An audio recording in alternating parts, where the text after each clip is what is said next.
आप देख रहे हैं श्री हरि कृपा आश्रम चैनल। संस्थापक स्वामी श्री हरि चैतन्य पुरी जी महाराज।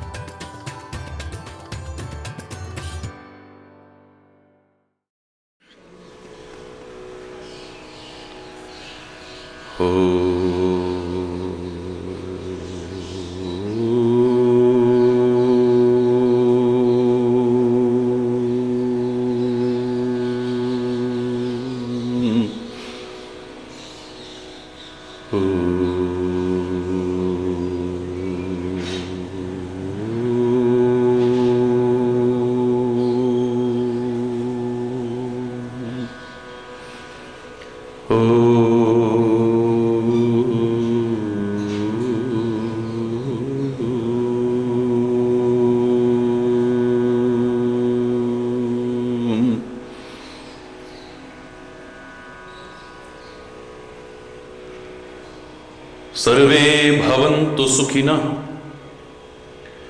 सर्वे सन्तु निरामया, सर्वे भद्राणि पश्यन्तु, मा कश्चित् दुःखभाग् भवेत्। ॐ शान्ति शान्ति शान्ति।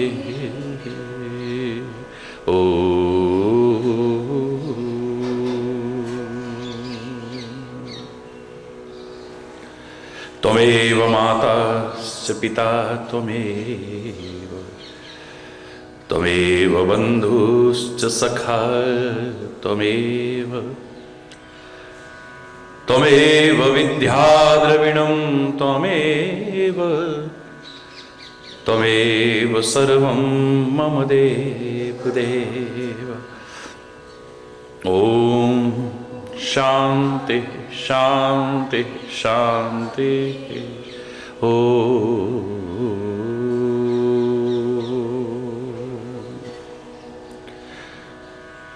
ध्यानमूलं गुरुर्मूर्ति, पूजामूलं गुरुपदं, मन्त्रमूलं गुरुर्वाक्यं, मोक्षमूलं गुरुकृपा। ॐ शान्ति शान्ति शान्ति।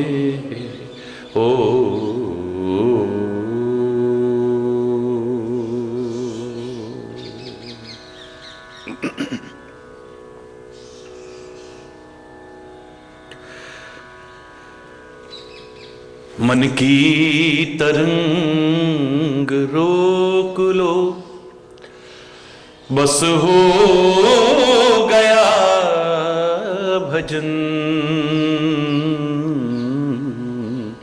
मन की तरंग रोक लो, बस हो गया भजन।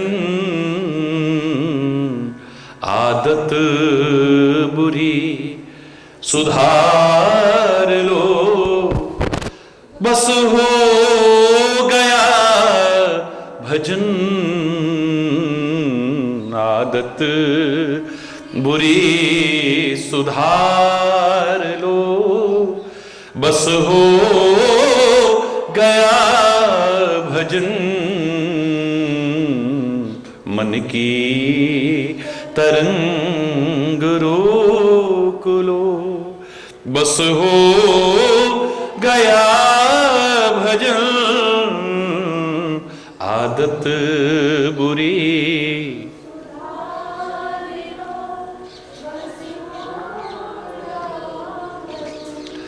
आए हो तुम जहां में क्यों, और क्या था करना यहाँ।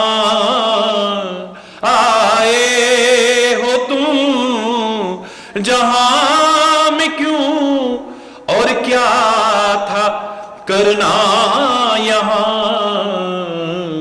सत्संग में यह जान लो, बस हो गया भजन। जीवन में फिर उतार लो, बस हो गया भजन आदत सुधार लो, बस हो गया भजन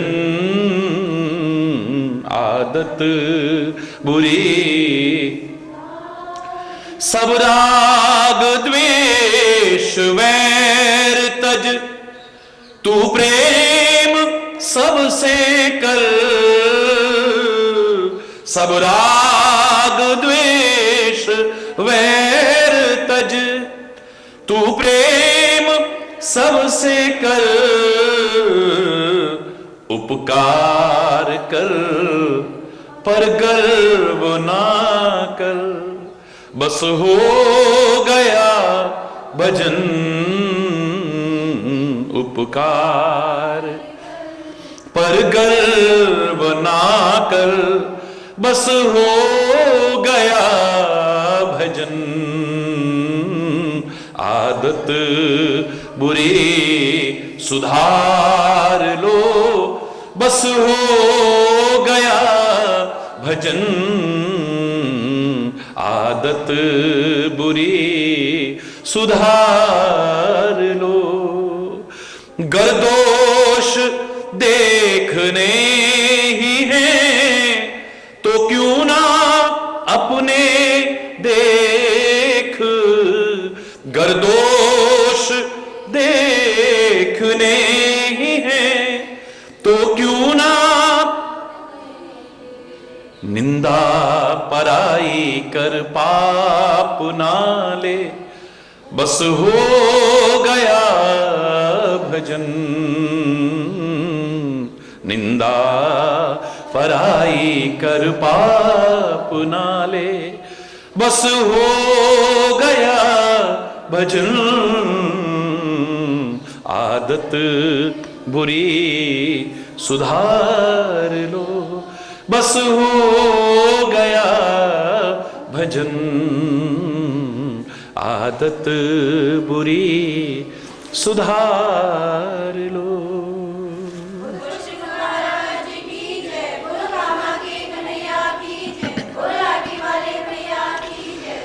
हरि बोल, हरि बोल।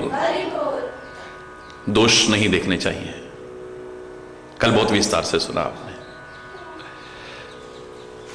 हरि बोल।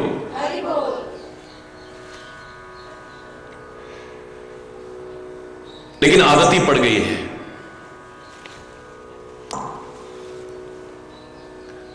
कोई बात नहीं, देखो। और मैं कहूंगा जो अब तक नहीं देखते थे वो भी देखो, बस फर्क कर लो, दूसरों के नहीं, दोष अपने देखो, दूर करो, जिंदगी समझ जाएगी। हरि बोल।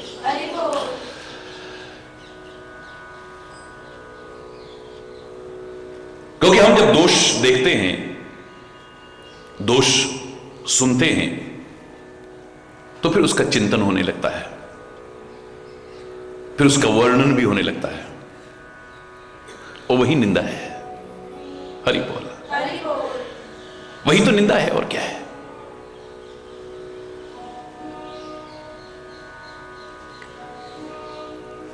जिसकी कर रहे हैं उसको नुकसान नहीं है।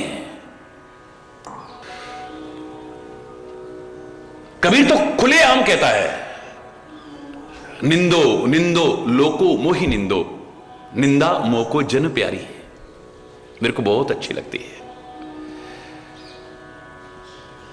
जब बनारस में बहुत आलोचना होने लगी तो कहता है, निंदो।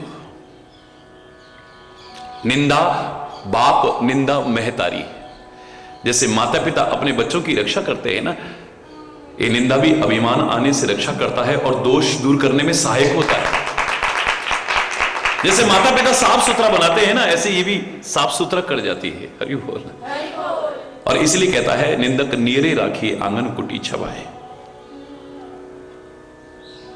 विचारशील व्यक्ति विचार करता है कि जो मेरी निंदा कर रहे हैं, ये कमियां मेरे में है तो नहीं, उन्हें दूर करूं, अगर है तो। नहीं है तो फिर परवाह नहीं करता है। हरि बोल। लेकिन करने वाले के लिए कितना बड़ा अपराध है, करने वाले के लिए कितना बड़ा पाप है, शायद उसका एहसास करते समय नहीं होता है। सबसे पहला नुकसान तो उसने किया जो हमसे कहा था, भद्रम करने भी शुणयाम देव। कानों से अच्छा अच्छा भद्र भद्र सुनो, आलोचना गंदगी सुन रहा है। भद्रम पश्चिम, आंखों से अच्छा अच्छा देखो, लेकिन गंदा देख रहा है। वाणी से अच्छा अच्छा बोलो, लेकिन वो तो गंदा गंदा बोल रहा है। मन और मस्तिष्क से अच्छा अच्छा विचार करो, वो तो गंदा गंदा विचार कर रहा है। पराये दोष कोई अच्छी चीज तो नहीं हो सकती, दोष तो अच्छी चीज नहीं है। गंदगी ही तो है ना, बुराई ही तो है ना।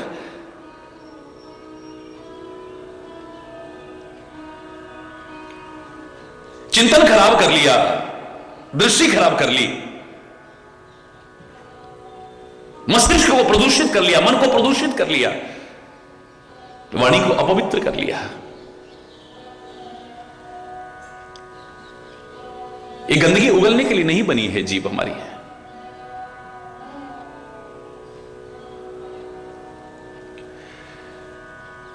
जिस मुख से हम भोजन करते हैं, इससे भजन आता, परमात्मा का नाम आता, उसका कीर्ति गायन होता तो कहीं श्रेष्ठ होता। गंदगी उगलने के लिए नहीं है, पवित्र हो, ये गंदा नहीं होना चाहिए।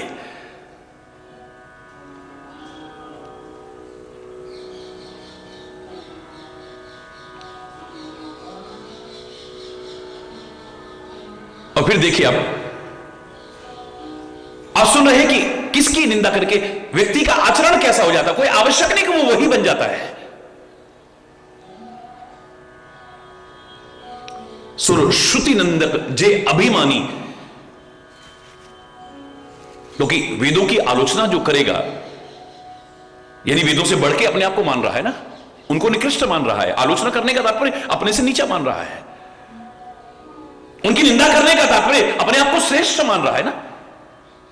देवों से भी श्रेष्ठ मान रहा है, वेदों से अपने आप को श्रेष्ठ मान रहा है, संतों से अपने आप को श्रेष्ठ मान रहा है, सदगुरु से अपने आप को श्रेष्ठ मान रहा है। ये अभिमान ही उसके पतन का कारण बन जाएगा। मिथ्या अहंकार है, क्योंकि हम किसी की आलोचना, किसी की निंदा कब करते हैं? जब उससे अपने आप को श्रेष्ठ समझते हैं।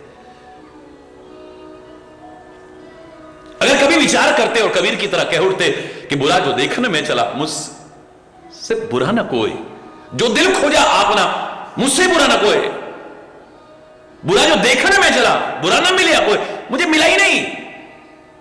पहले करता रहा मैं। किसी मूर्ति पूजक को देखा, कांकर पाथर जोड़ के मस्जिद लही चिनाए, ताचड़ मुल्ला भांग दे, क्या है?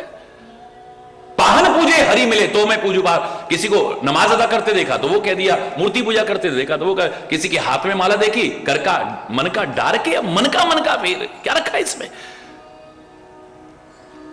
हर कोई माला जपने वाला ढोंगी पाखंडी नहीं होता है। सबको एक रस्सी से कैसे नाप सकते हो? लेकिन जब अंतरात्मा से ऐसे महापुरुष विचार करते हैं, उन्होंने कहा यह तो अपराध हो गया, गलती है। जब कभी शांति से विचार करेगा, व्यक्ति के अंदर से एक ही आवाज आएगी कि अगर मुझे कहीं दोष नजर आ रहे हैं तो मुझसे बड़ा दोषी और कोई हो नहीं सकता, कि सृष्टि में से मुझे कोई अच्छाइयां नजर ही नहीं आ रही। मधुकर सरिस संत गुणग्राही होना चाहिए। सज्जनों को तो, संतों को तो, साधु को तो सार सार को गही रहे, थोथा देवड़ा है, और मैं तो थोथे को ग्रहण कर रहा हूं। उस पर निगाह क्यों है मेरी?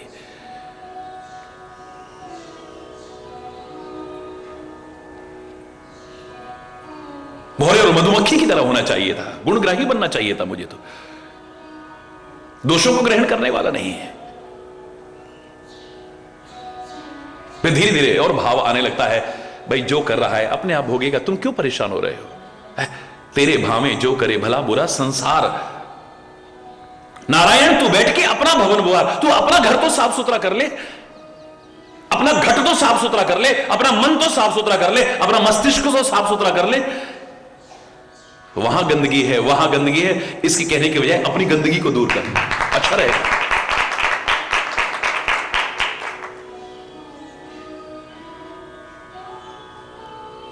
अभिमानी लोग हैं ये। रौरव नरक पर ही थे प्राणी, ऐसी प्राणी रौरव नरकों में पड़ते हैं। मैं नहीं कह रहा कि वहां ऐसा नरक होता है, वहां ऐसा, यहां नरक बन जाती है जिंदगी। क्योंकि देवों की तो निंदा कर रहे हैं तो दैवत्व तो नहीं लाएंगे अपने अंदर, वेदों की निंदा कर रहे हैं तो वेदों का मार्गदर्शन तो नहीं अपनाएंगे हम, संतों की आलोचना कर रहे हैं तो संतों का मार्गदर्शन तो अपनाने वाले नहीं है। फिर गुरु की निंदा कर रहे हैं तो गुरु का बताया मार्गदर्शन तो नहीं अपनाएंगे, रहा नहीं, क्योंकि उससे श्रेष्ठ समझ रहे हैं हम अपने आप को, तभी तो आलोचना कर रहे हैं। उस नरक की किसने कहा? यहां जिंदगी नरक बन जाएगी, जैसे तैसे जीवन जीते हुए, मनमाना जीवन जीते हुए। हरि बोल।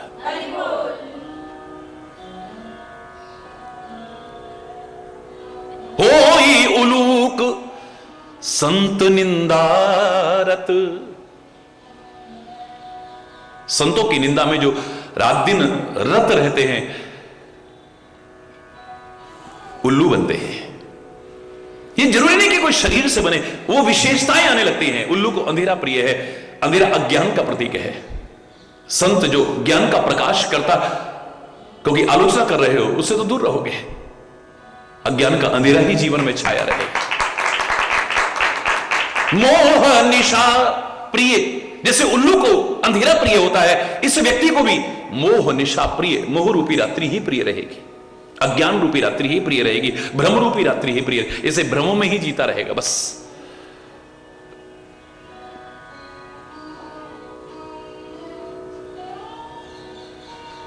कितना मिथ्या भ्रम और अहंकार है व्यक्ति को, एक तुच्छ जीव का अहंकार और मिथ्या भ्रम देखिए। वो कहते हैं टिटेरी की तरह, रावण जैसे के लिए भी कहा टिटेरी की तरह तेरा अभिमान है। कैसा है? टिटेरी जब सोती है ना, कभी देखो आप, पैर ऊपर करके सोती है। किसी ने पूछा टिटेरी तू पैर ऊपर करके क्यों सो रही है? बोले आकाश गिरेगा तो कौन थामेगा उसे। हरि बोल। इतना मिथ्या अहंकार है, इतना मिथ्या अहंकार।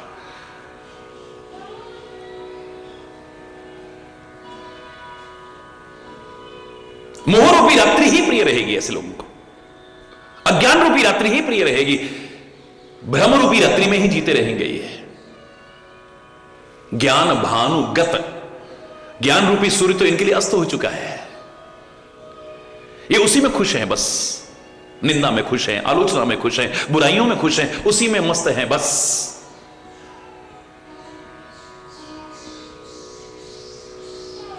अपनी जिंदगी को संवारने के लिए हमसे कहा अच्छा सत्संग करना, अच्छा संग करना, लेकिन ऐसे लोगों का अच्छा संग तो होगा नहीं। निंदा सुननी है तो वो भी बुरों से ही सुनेंगे, और निंदा सुनाएंगे तो सुनने वाले भी कैसे होंगे? अच्छे लोग तो नहीं हो सकते हैं, अच्छे लोग तो सुनेंगे नहीं। मैंने कहा भैया काय को हमें क्यों पाप चढ़ा रहा है? तो अपना पाप अपने पास ही रख भैया, तू अपनी जिंदगी को झांक के देख, तू कहां जी रहा है। तू परमात्मा की आलोचना कर रहा है, वेदों की आलोचना कर रहा है, देवों की आलोचना कर रहा है, महापुरुषों की आलोचना कर रहा है, तू है क्या? अपने जीवन को झांक के देख, तू कहां जी रहा है? एक बार अपने आप को अंतरात्मा में झांक करके देख। वो नहीं सुनेंगे। हरि बोल। तो जिनको सुनानी है वो भी दुष्टों का ही संग होगा, ऐसे लोग ही सुन सकते हैं, उनके पास ही फालतू टाइम है दूसरों की बुराइयां सुनने का। एक सज्जन व्यक्ति को और एक कर्मठ व्यक्ति को इतनी फुर्सत कहां है जो फालतू की बुराइयां सुन के अपना टाइम बर्बाद करे, अपना चिंतन बर्बाद करे, अपना जिनसे सुननी है वो भी अच्छे नहीं हो सकते हैं, जिनको सुनानी है वो भी, बोलो ना, और हम सुनने और सुनाने वाले हैं तो हम भी अच्छे नहीं हो सकते हैं।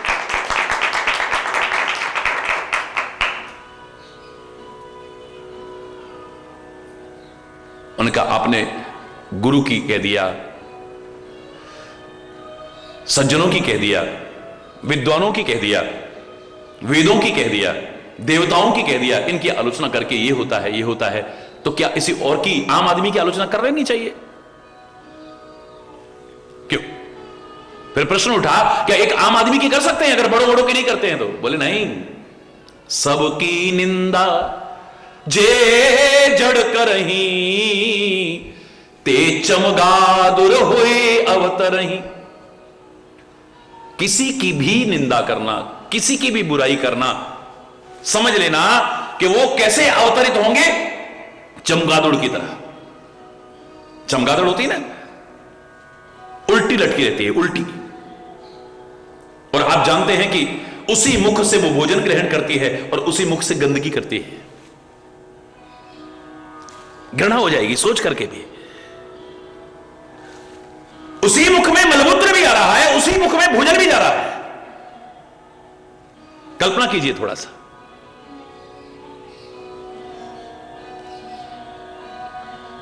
और आलोचना, निंदा, बुराई करने वाला भी क्या कर रहा है?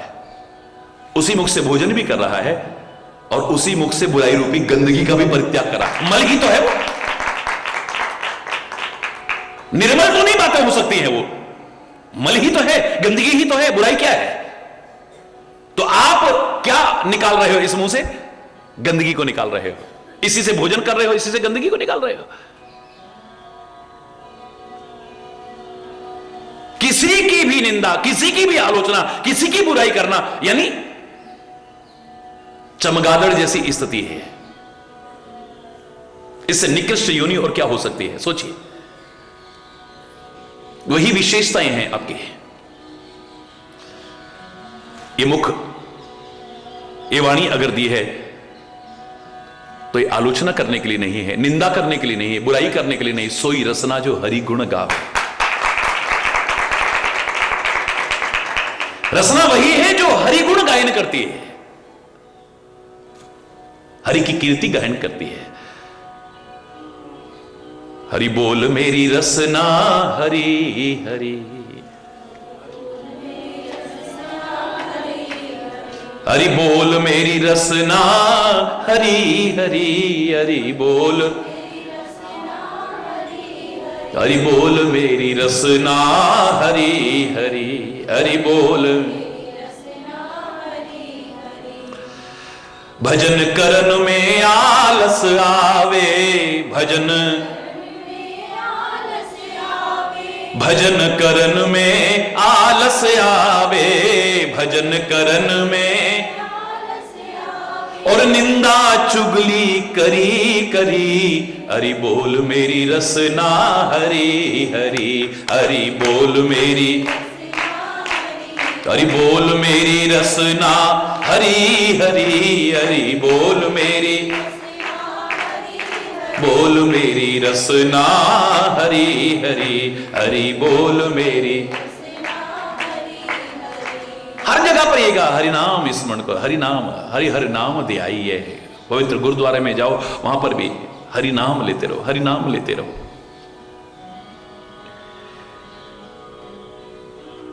इनकी सार्थकता होनी चाहिए। आवश्यक नहीं कि आप जंगल में जाकर के तपस्या करें, कोई आवश्यक नहीं कि आप गुफाओं में जाकर के तपस्या करें, कोई आवश्यक नहीं कि हिमालय की चोटी पर चढ़कर के तपस्या करें। मैंने तो आपसे हमेशा कहा है कि आप जहां रहते हो उसी स्थान को तपस्थली बना लो। अपने जीवन की हर क्रिया को, दिनचर्या को तपश्चर्या परिपूर्ण बना लो। अपने गृहस्थ को ही तपोवन बना लो, जिंदगी संवर जाए। और ये तपस्या है, हर अंग की तपस्या है। इन आंखों से क्या देखना चाहिए, क्या नहीं देखना चाहिए, कैसे देखना चाहिए। गुस्से में भी देख सकती हैं ये, करुणा भी बरसा सकती है, प्यार भी बरसा सकती है, प्रेम भी बरसा सकती है, गंदगी भी बरसा सकती है ये। इन आंखों से क्या देखना चाहिए, क्या नहीं देखना चाहिए, किस तरीके से देखना चाहिए और कब देखना चाहिए, कब नहीं देखना चाहिए, आ जाए आपकी आंख तपस्वी हो जाएगी।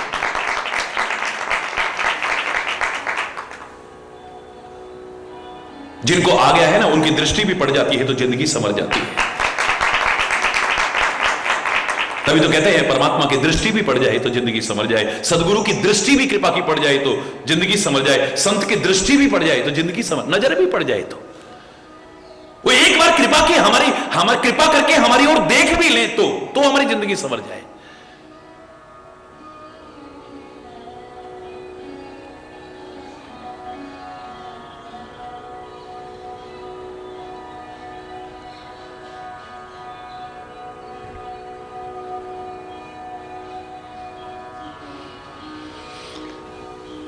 हरि बोल, हरि बोल। इस कान से क्या सुनना चाहिए और क्या नहीं सुनना चाहिए, किस तरीके से सुनना चाहिए, कैसा फिल्टर लगा के सुनना चाहिए, क्योंकि बातें तो इस कान में हर तरह की आएंगी। बहुतों को आपके घर का प्यार अच्छा नहीं लगता है, आपकी एकता अच्छी नहीं लगती है, आपकी शांति अच्छी नहीं लगती है, आपकी श्रद्धा अच्छी नहीं लगती है,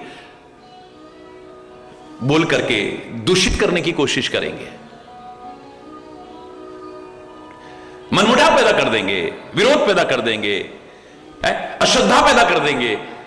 इन कान में तो हर तरह की बात आएंगी, पर सार सार को कही रहे थोथा दे, ऐसा सूप बना लिया जाए किसी। गणपति के सूर्पाकार कान, इतने बड़े बड़े कान आकृति में हमको नहीं बनाने हैं, लेकिन प्रेरणादायी हैं, वो सीखना है हमें।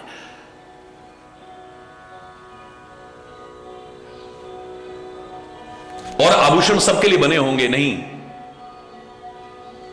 चूड़ियां हर एक के लिए नहीं बनी थी। पुरुषों से अगर कहा जाए ना लो चूड़ी पहन लो, यानी उसको कायर कह रहे हैं हम। यद्यपि चूड़ी पहनने वाला कायर नहीं होता है, नारी को कभी इस तरह से समझने की कोशिश ना करे, लेकिन मैंने देखा महिलाएं कहेंगी लो चूड़ी पहन के बैठ जाओ, इसका मतलब तुम निकम्मे हो, निठल्ले हो। किस क्षेत्र में तुम आगे नहीं बढ़ रहे हो, लेकिन एक ऐसा उदाहरण सा बना लिया है लोग।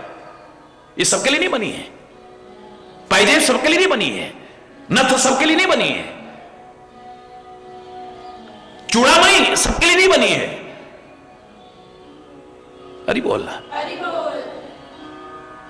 इन आभूषणों में एक आभूषण था जो पुरुष और नारी सबके लिए बनाया गया था। वो क्या था? कर्णफूल।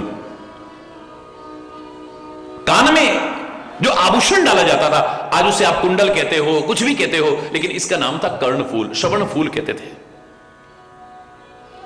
यह पुरुषों को भी पहनाया जाता था, स्त्रियों को भी पहनाया जाता था।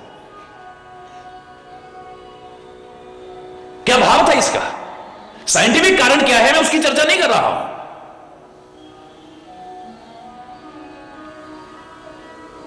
लगता है कि एक्यूपंक्चर की प्रणाली, लोग कितने भी दावे करते रहे कि उस देश की देन है, उस देश की, मेरे भारत की देन ही हो सकती है, जो कब से, क्योंकि कान को माध्यम बना करके ही वो उपचार करते हैं।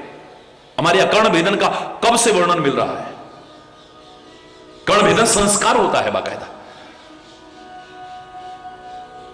तो कान में जो आभूषण डाला गया उसका नाम था श्रवण फूल, कर्णफूल,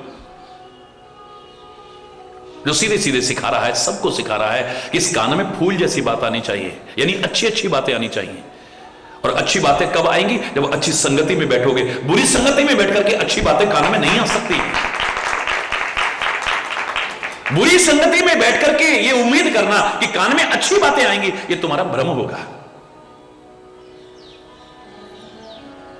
इन कानों से क्या सुनना चाहिए, क्या नहीं सुनना चाहिए, कैसा फिल्टर लगा के सुनना चाहिए, आ गया तो आपके कान भी तपस्वी है। इस नासिका से क्या सूंघना चाहिए और क्या नहीं सूंघना चाहिए, यहां भी संगति का महत्व आएगा। आप शराबियों के साथ बैठेंगे, नशेबाजों के साथ बैठेंगे, तो नाक क्या सूंघेगी? बोलो, गंदगी ही सूंघेगी। मांसाहारियों के पास बैठेंगे,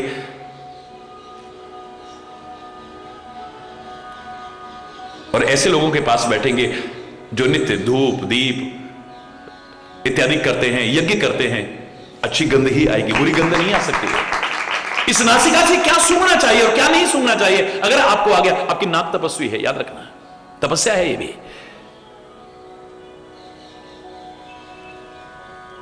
इस वाणी से क्या बोलना चाहिए और क्या नहीं बोलना चाहिए, कब बोलना चाहिए और कब नहीं बोलना चाहिए, किससे बोलना चाहिए और किससे नहीं बोलना चाहिए, कितना बोलना चाहिए और कितना नहीं बोलना चाहिए,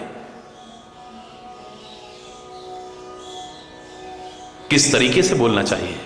आ गया, आपकी जबान भी तपस्वी है, और इतनी बड़ी तपस्विनी है ये, जो इसकी तपस्या को बरकरार रखता है, उसके मुंह से जो शब्द निकलता है वो सच होता है।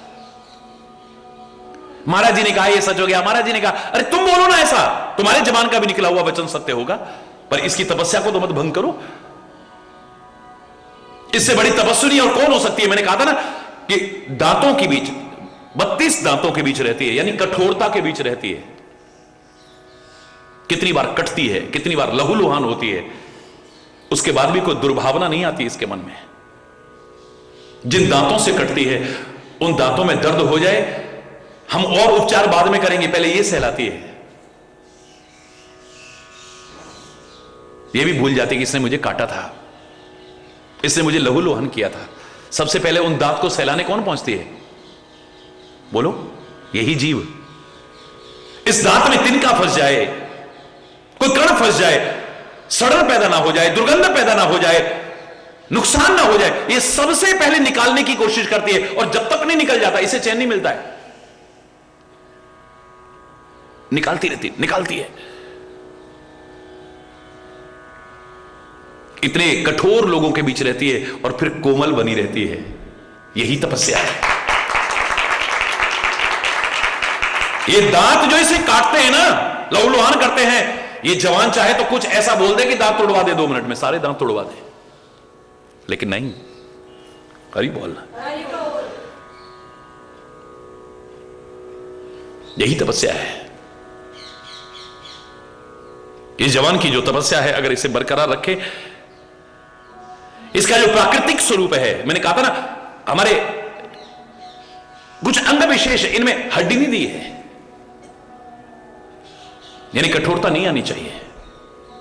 जीव में हड्डी नहीं है, यानी परमात्मा क्या कह रहा है, इसमें कठोरता नहीं आनी चाहिए। हमारे हृदय में हड्डी नहीं है, यानी हृदय में कठोर भावनाएं, इसमें कठोरता नहीं आना चाहिए। हमारे मस्तिष्क में हड्डी नहीं है, यानी चिंतन हमारा कठोर नहीं होना चाहिए।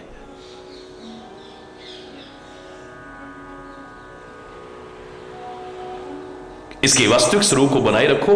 ये जीव तुम्हारी तपस्वी है। जो निकलेगा इससे वो सत्य सिद्ध होगा, याद रखना। इस मुख से क्या भक्षण करना चाहिए और क्या भक्षण नहीं करना चाहिए, कितना भक्षण करना चाहिए, किस तरीके से भक्षण करना चाहिए। हरि बोलना। भक्ष्य अभक्ष्य का भी विचार हो, अन्न की पवित्रता का भी विचार हो, भोजन करते की रीति का भी विचार हो। मैं दावे से कह रहा हूं, आपका मुख भी तपस्वी हो जाएगा। इन हाथों से क्या कर्म करने चाहिए और क्या कर्म नहीं करने चाहिए। इन हाथों से गुस्से का भी प्रदर्शन हो सकता है। इन हाथों से हम किसी को अभय भी कर सकते हैं, घबराओ मत, हम हैं ना तुम्हारे साथ। ढांढस दे सकते हैं, सांत्वना दे सकते हैं, आशीर्वाद दे सकते हैं, इसमें ममता लुटा, वात्सल्य लुटा सकते हैं हम इन हाथों से ही। वासना भी लुटा सकते हैं इन्हीं हाथों से ही। अच्छे कर्म भी कर सकते हैं इन्हीं हाथों से, और बुरे कर्म भी कर सकते हैं इन्हीं हाथों से। किसी को पीड़ित भी कर सकते हैं इन्हीं हाथों से, और सेवा भी कर सकते हैं इन्हीं हाथों से। सेवा भी कर सकते हैं, किसी को धक्का भी मार सकते हैं ये हाथ, गिरा भी सकते हैं, और किसी गिरते हुए को उठाकर के हृदय से भी लगा सकते हैं ये।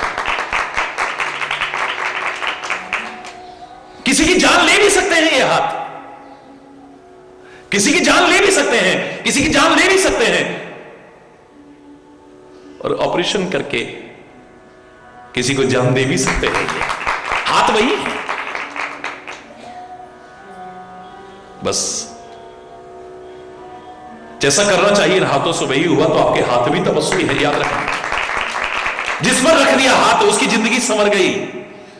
जो चरणों में आकर के गिरा, जिसको आशीर्वाद दिया, महाराज जी आपने सिर पे हाथ रखा ना, आशीर्वाद दिया, देखा हम ये सोच के आए थे, ये हो गया, ये सोच गया।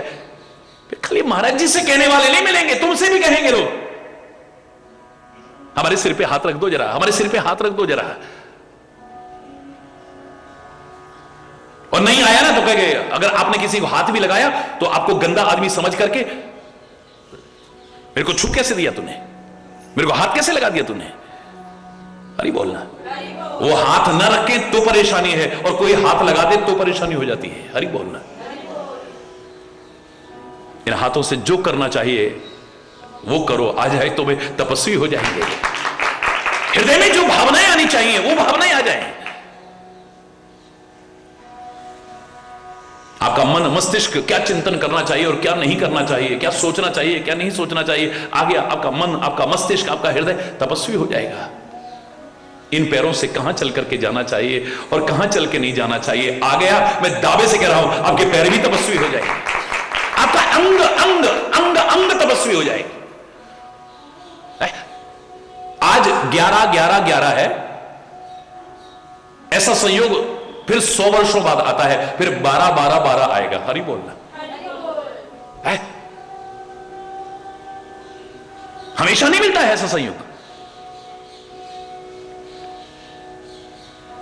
आज पूरा एकादश एकादश एकादश एकादश है, और आपने देखा कि आज 11-11-11 को 11:11 पर हमने यहां पाठ भी प्रारंभ किया है, उधर वृक्षों का भी किया, एक अच्छी प्रेरणा, अच्छा संदेश देने की कोशिश की। हमारे यहां एकादशी का व्रत होता है, बहुत महत्व है इसका। अभी आपने देखा देवोत्थान एकादशी पर यहां आपके कामा के आश्रम में और तीर्थराज विमल कुंड पर जो दीपदान हुआ, लाखों लाखों लोगों ने लाभ उठाया। क्या अद्भुत दृश्य था। हरि बोलना। तो एकादशी के व्रत की महिमा क्या है, मैं इसकी चर्चा नहीं कर रहा हूं। इसका महत्व क्या है, इसकी चर्चा नहीं कर रहा हूं। लेकिन इसकी पूर्णता का है, मैं इसकी चर्चा तो कर सकता हूं। आप जैसे व्रत करते हैं, मेरा उसमें कोई विरोध नहीं है, आप करिए, बड़ी अच्छी बात है। लेकिन एकादशी व्रत की पूर्णता किसमें है? 5 कर्म इंद्रियां, 5 ज्ञान इंद्रियां और 1 मन, इन एकादश पर अगर नियंत्रण हो जाए, एकादशी व्रत हमारा पूर्ण हो जाएगा।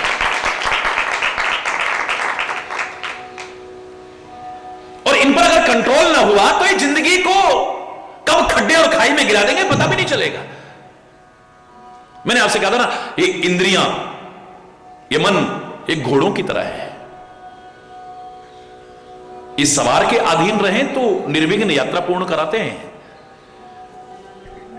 और अगर कंट्रोल में ना रहें तो घोड़ा अगर सवार के कंट्रोल में ना रहा तो क्या करेगा, कब खड्डे और खाई में गिरा देगा पता भी नहीं चलेगा। हरि बोल,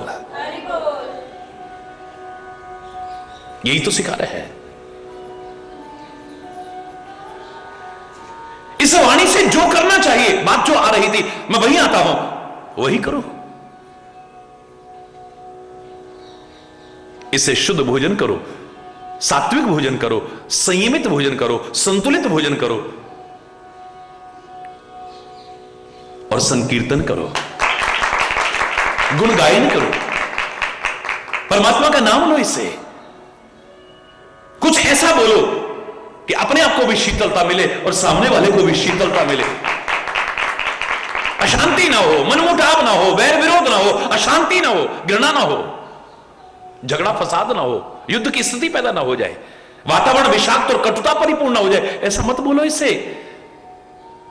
और निंदा चुगली को तो मैं साफ कह सकता हूं कि वो गंदगी ही तो है, किसी की बुराई क्या होगी, अच्छी चीज तो नहीं हो सकती है, गंदगी है। तो जिस मुख से भोजन करते हो उस मुख से गंदगी का परित्याग मत करो, चमगादड़ की तरह हो जाओगे।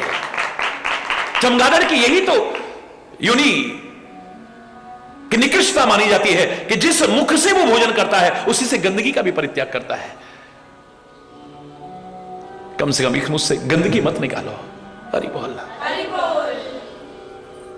परमात्मा ने तुम्हारी जीव को कटाफटा नहीं बनाया है। मैंने कहा था ना, परमात्मा ने 2 आंखें दी है, कान 2 दिए हैं, नासिका छिद्र 2 बनाए, हाथ 2 दिए, पैर 2 दिए, किडनी 1 होती, हम जिंदा रह सकते थे, वो भी 2 बना दी, हृदय 1 बनाया, भाग उसके भी 2 कर दिए, लेकिन जवान बोलो ना 1 रखी है।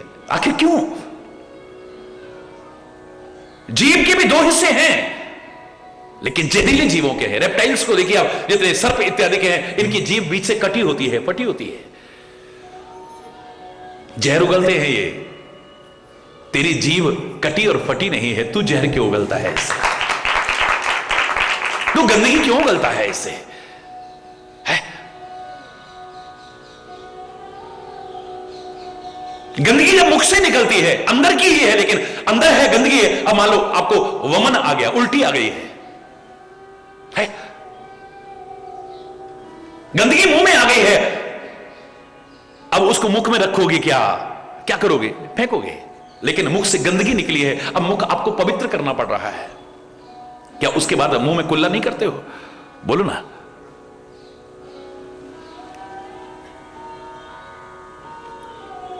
निकाल दो इससे कटुता को, वमन की तरह निकाल दो, कोई बुराई नहीं है। विरोध को निकाल दो, घृणा को निकाल दो, द्वेष को निकाल दो, अपने अंदर की गंदगी को बेशक निकाल दो। लेकिन किसी की गंदगी तुम्हारे मुंह में डाली जाए और फिर तुम उसे बाहर निकालो, कैसा लगेगा तुम्हें? बोलो। पुराने जमाने में जब शहीद, अमर शहीदों के परिवार बताया करते थे, स्वतंत्रता संग्राम सेनानी बताते थे, बोले गंदगी कर देते थे मुंह में। कैसे कैसे सताते थे, कैसे कैसे यातनाएं देते थे, मलमूत्र डाल देते थे मुख में। सुनते हैं तो रोंगटे खड़े हो जाते हैं। कैसा लगेगा? आपके अंदर की गंदगी तो बाहर निकलनी चाहिए, जिस द्वार से निकलती है निकलनी चाहिए, बड़ी अच्छी बात है। लेकिन किसी की गंदगी को अपने मुख में डाल करके काहे को निकालने की कोशिश कर रहे हैं?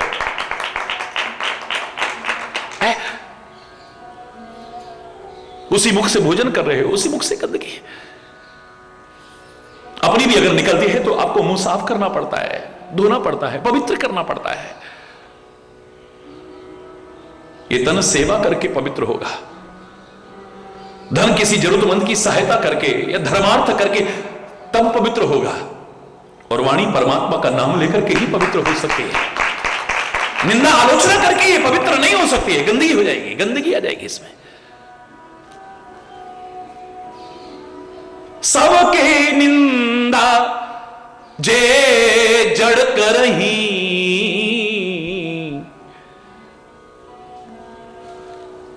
फिर वो चैतन्य की औलाद, तू चैतन्य नहीं है, जड़ है तू।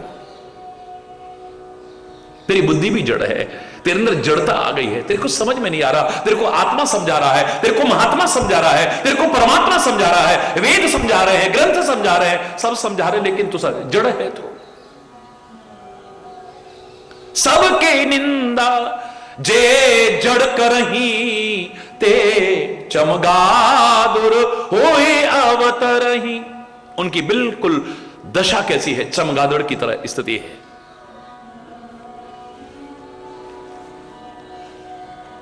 मैं ज्यादा नहीं कहूंगा, मेरे शायद कई दिन से इसी प्रश्न का उत्तर चल रहा है कि संसार का सबसे बड़ा पाप क्या है।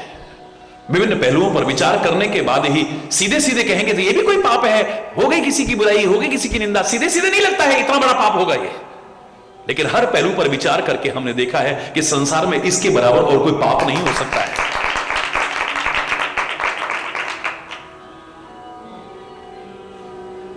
जिस व्यक्ति को अपनी जिंदगी संवारने पर ध्यान नहीं है, मात्र दूसरों के दोषों के चिंतन पर ही ध्यान है, वो ऐसा क्यों कर रहा है, वो ऐसा क्यों बोल रहा है, वो ऐसा क्यों कर रहा है, वो ऐसा क्यों कर रहा है, हाय इसका क्या होगा, हाय इसका क्या होगा, इस पर ध्यान ही नहीं कि मेरा क्या होगा। अपने बारे में चिंतन ही नहीं है।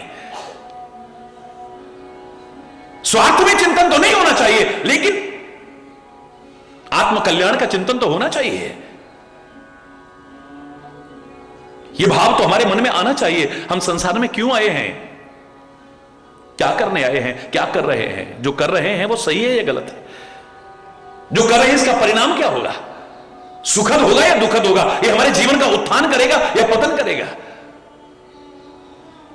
भला होगा या बुरा होगा, इसमें लाभ होगा या हानि होगी। आए हो तुम जहां में क्यों और क्या था करना यहां, सत्संग में यह जान लो बस हो गया भजन, सत्संग में यह जान लो बस हो गया भजन। और खाली जान मत लो, जीवन में फिर उतार लो,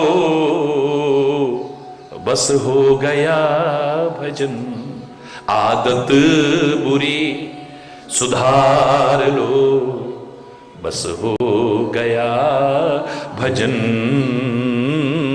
आदत बुरी।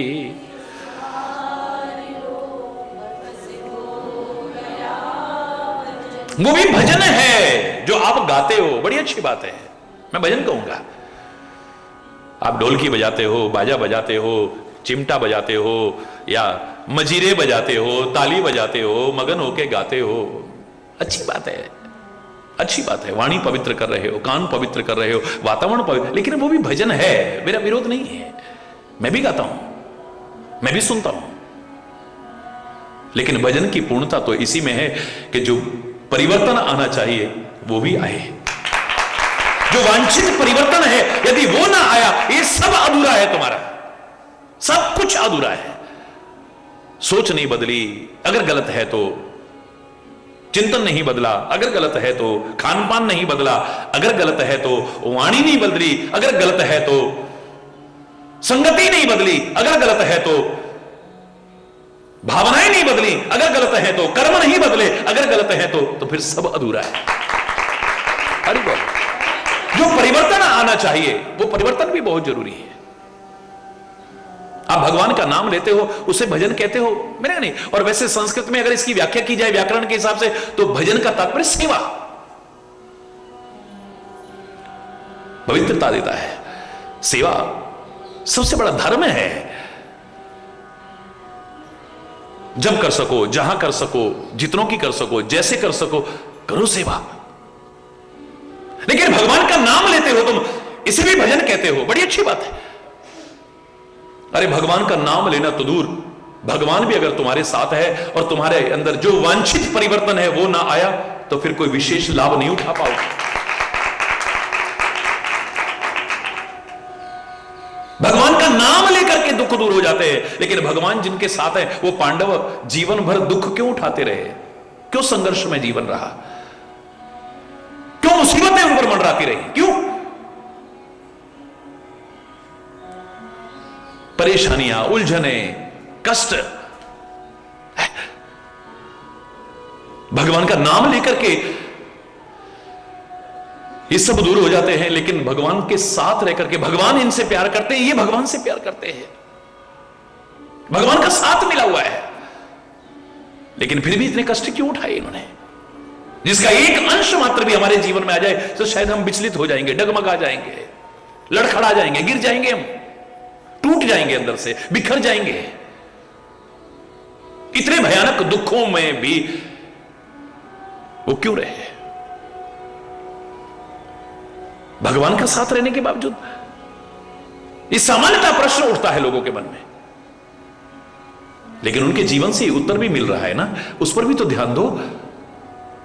अगर परमात्मा की कृपा से तुम्हें परमात्मा का साथ मिला है, या अपने कोई पुण्य जागृत हुए हैं जिसकी वजह से परमात्मा का, सदगुरु का, संतों का तुम्हें साथ मिला है, इसका तात्पर्य नहीं कि चाहे जो सोचते रहो, चाहे जो खाते रहो, चाहे जो बोलते रहो, चाहे जैसे कर्म करते रहो, चाहे जैसी संगति करते रहो। किसने छूट दे दी है तुम्हें?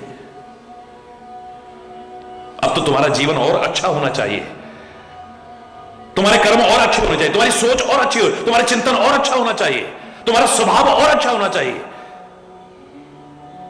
देख करके कोई कहे वाह, अवश्य ही किसी संत का साथ है, किसी सदगुरु का साथ है, परमात्मा का साथ है, धर्म का साथ है, लगना चाहिए, दिखना चाहिए, तुम्हारे जीवन के हर आचरण से झलकना चाहिए। न सोच बदली, न खान पान बदला, न बोली बदली, न स्वभाव, न संगति, हरि बोलना, न चिंतन, जो गलत है नहीं बदला तो फिर क्या बदला? कुछ नहीं मिलने वाला है। फिर भगवान का भी साथ मिल जाए, चाहे सच्चे सदगुरु का साथ मिल जाए, बड़े महापुरुषों का साथ मिल जाए, संतों का साथ मिल जाए, फिर भी ये छूट नहीं मिल गई है कि आप चाहे जैसी जिंदगी जियो। अब भगवान का साथ मिल गया है ना,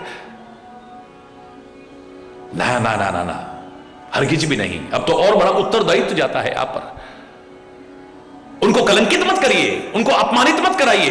कोई ये ना कहे आपसे देखो वैसे तो बड़ा सत्संग में जाते हैं, वैसे तो बड़े गुरु महाराज को मानते हैं, वैसे तो बड़ा भगवान का नाम लेते हैं, वैसे बड़े धर्मातर है, ऐसे देखो इनकी बोली देखो, इनकी सोच देखो, इनकी संगति देखो, इनका खान पान देखो। उनको लज्जित मत कराना कभी।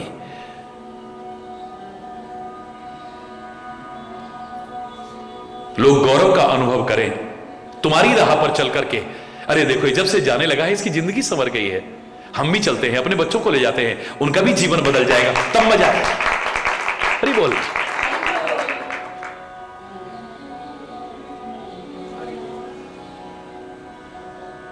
एक बात बताओ, भगवान का नाम कितना लिया रावण ने? तुम ओम नमः शिवाय का इतना जाप नहीं कर सकते हो जितना रावण ने किया है।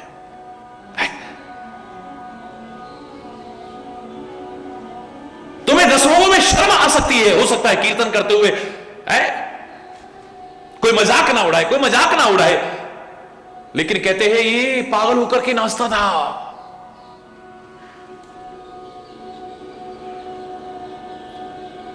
मगन होकर के स्तुति करता था, नाचता था।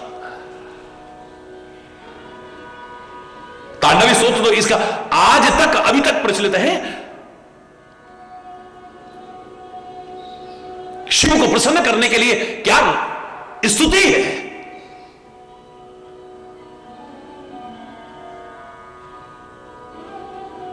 समुद्र के किनारे भी जा रहा है, घूमने के लिए भी जा रहा है, वो वहीं पर बालू का ही शिवलिंग बनाया और मगन आंखों में आंसू लेकर के मगन होकर के पूजा करता था।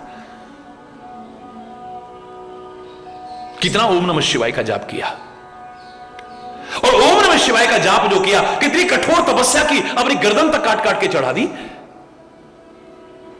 10 सिर काट काट के चढ़ा दिए।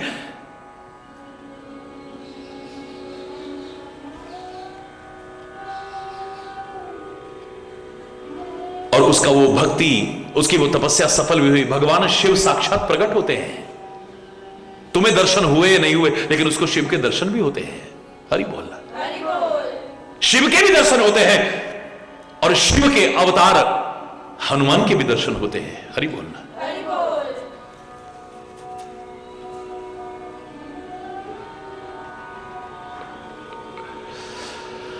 भगवान का नाम भी लिया,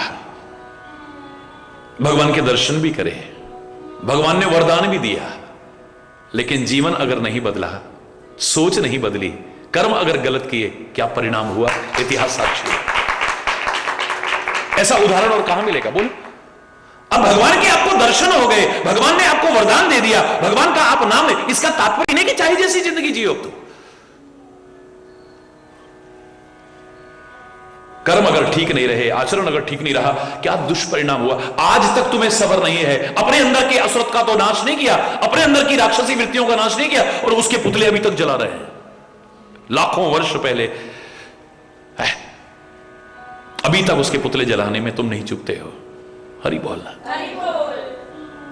भस्मासुर ने कितना कठोर तप किया है, कितना ओम नमः शिवाय का जाप किया है, और उसका सफल भी हुआ। भगवान शिव प्रकट होते हैं और मुंह मांगा वरदान देते हैं। मांग लो, क्या मांगना चाहते हो पुत्र।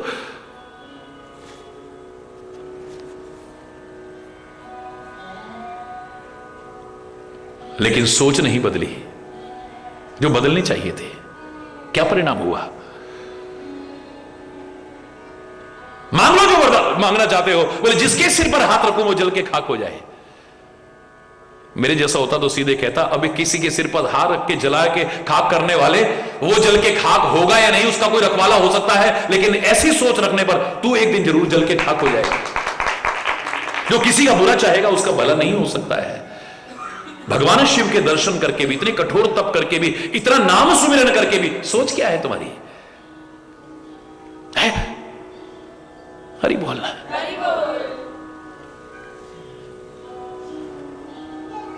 जो परिवर्तन जीवन में आना चाहिए, वांछित परिवर्तन, अगर वो ना आया तो सब अधूरा है। फिर मेरे प्यारे बच्चों, सब अधूरा है।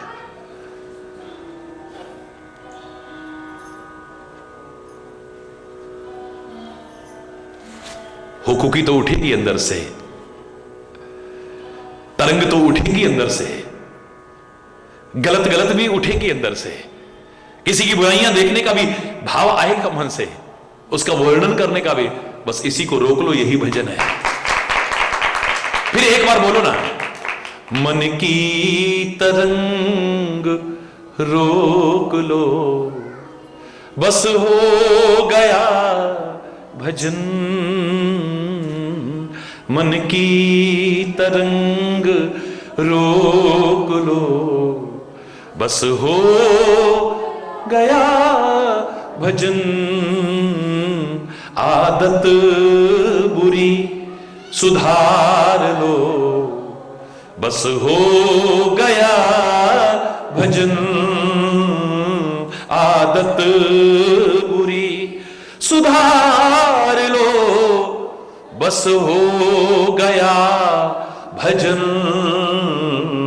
मन की तरंग रोक लो, बस हो गया भजन। फिर एक बार कहिए, आए हो तुम जहां में क्यों, और क्या था करना यहां। आए हो तुम जहां में क्यों, और क्या था करना यहां। सत्संग में यह जान लो, बस हो गया भजन। जीवन में फिर उतार लो, बस हो गया भजन। आदत बुरी सुधार लो, बस हो गया। कई बार बोला, लेकिन बार बार बोलने को मन कर रहा है। एक बार फिर आगे भी बोलो। सब राग द्वेष वैर तज, तू प्रेम सबसे कर। सब राग द्वेष वैर तज, तू प्रेम सबसे कर। उपकार कर पर गर्व ना कर, बस हो गया भजन। उपकार कर पर गर्व ना कर, बस हो गया भजन। आदत बुरी सुधार लो, बस हो गया। गर दोष देखने ही है तो क्यों ना अपने देख। गर दोष देखने ही है तो क्यों ना अपने देख। निंदा पराई कर पाप ना ले, बस हो गया भजन। निंदा पराई कर पाप ना ले, बस हो गया भजन। आदत बुरी सुधार लो, बस हो गया, बस हो गया, बस हो गया भजन।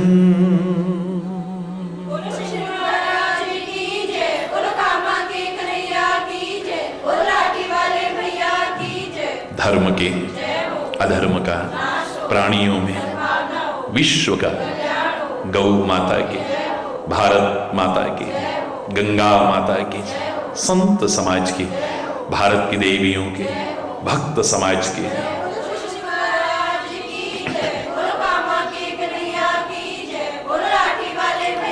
बोलो वृंदावन बिहारी लाल की जय। जय श्री राधे श्याम राम। हरि बोल, हरि बोल।